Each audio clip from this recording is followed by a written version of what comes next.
Et il est l'heure sur Europe 1 de retrouver l'édito d'Alexandre Devecchio. Bonjour Alexandre. Bonjour Alexis. Journaliste au Figaro, et vous revenez ce matin, Alexandre, sur une enquête de l'hebdomadaire Marianne intitulée « Comment Emmanuel Macron verrouille l'État avant 2027 ». Que révèle, Alexandre, cette enquête signée Étienne Campion?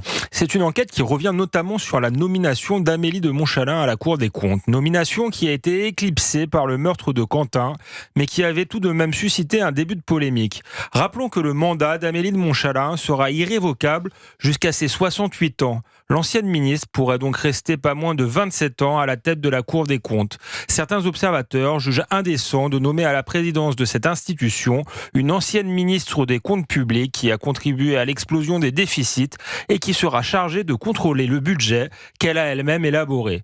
Beaucoup y voient une nouvelle démonstration de l'entre-soi macroniste et s'inquiètent de l'indépendance de l'institution alors que Montchalin doit tout à Emmanuel Macron.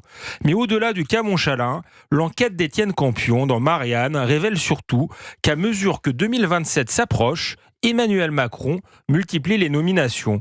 Cour des comptes, Conseil constitutionnel, Banque de France, autorité indépendante, à coup de désignation stratégique, le chef de l'État met en place un véritable système de verrouillage démocratique. Oui, mais les prédécesseurs d'Emmanuel Macron, Alexandre, n'ont-ils pas fait la même chose ?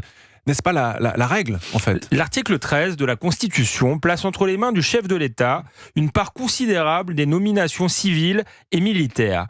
Il est de coutume que le président s'entoure de profils qu'il a choisis lorsqu'il arrive à l'Élysée et récompense ses plus fidèles en quittant sa fonction. Mais ce qui pose problème avec Emmanuel Macron, c'est le timing de ces nominations et la volonté, presque assumée, d'essayer d'empêcher son successeur de gouverner. Certains directeurs d'agences indépendantes, présidents d'institutions ou directeurs d'administration semblent invités à abandonner leur mandat plus tôt que prévu pour laisser à Emmanuel Macron le soin de nommer lui-même leur successeur.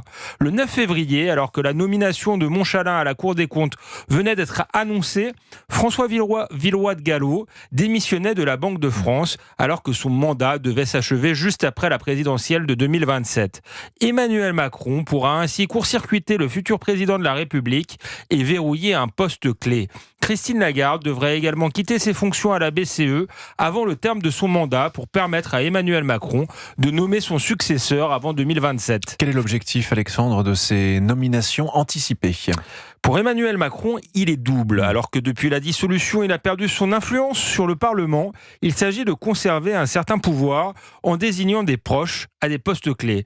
Mais il s'agit surtout d'anticiper une éventuelle victoire du Rassemblement national en mettant en place un État profond macroniste susceptible de faire obstacle aux décisions du futur gouvernement, soit une manière de faire barrage par d'autres moyens.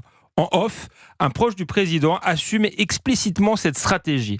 C'est nécessaire face au risque que le RN gouverne le pays, d'être en capacité de résister de l'intérieur, explique-t-il. Ce n'est pas antidémocratique. Au contraire, c'est une manière de cranter la démocratie et d'empêcher des reculs. On peut aussi y voir une tentative de coup d'État technocratique pour faire obstacle à la volonté populaire, le macronisme ou la démocratie confisquée. Merci beaucoup Alexandre Devecchio. Merci. Bon dimanche à vous. Je rappelle que vous êtes journaliste au Figaro. Merci.